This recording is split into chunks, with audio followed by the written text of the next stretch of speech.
যারা ঋণ খেলাপি ও দুর্নীতিবাজদের মনোনয়ন দেয় তারা কিভাবে দুর্নীতিমুক্ত বাংলাদেশ গড়বে, এমন প্রশ্ন তুলে নোয়াখালীতে আয়োজিত নির্বাচনী জনসভায় বক্তারা বলেন, সৎ ও যোগ্য নেতৃত্ব ছাড়া দেশে প্রকৃত উন্নয়ন ও দুর্নীতিমুক্ত রাষ্ট্র প্রতিষ্ঠা সম্ভব নয়।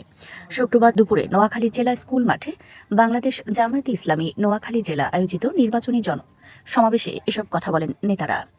সমাবেশে প্রধান অতিথি হিসেবে বক্তব্য দেন বাংলাদেশ জামায়াতে ইসলামীর আমির ডক্টর শফিকুর রহমান। তিনি বলেন, একদিকে দুর্নীতিমুক্ত রাষ্ট্রের কথা বলা হয়, অন্যদিকে ঋণ খেলাপি ও বিতর্কিত ব্যক্তিদের রাজনীতিতে পুনর্বাসন করা হয়।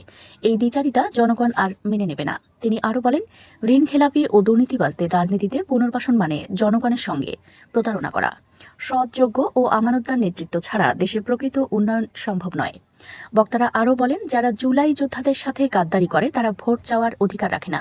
সমাবেশে আরও বক্তব্য রাখেন বাংলাদেশ জামায়াতে ইসলামী নোয়াখালী জেলা আমির ইসহাক খন্দকার, ঢাকসুর ভিপি সাদিক কায়েম, এনসিপি নেতা হান্নান মাসুদ, সুলতান মাহমুদ জাকারিয়া।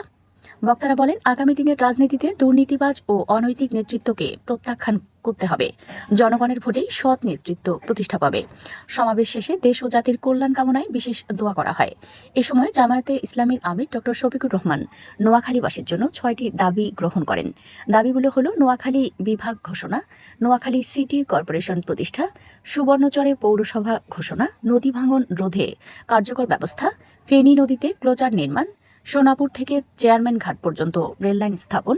বিনিময়ে তিনি জনগণের কাছে 2টি বিষয় সমর্থনের আহ্বান জানান: গণভোটে হ্যাঁ ভোট, দাঁড়িপাল্লা শাপলা প্রতীক ও 11 দলীয় জোটের পক্ষে একটি ভোট।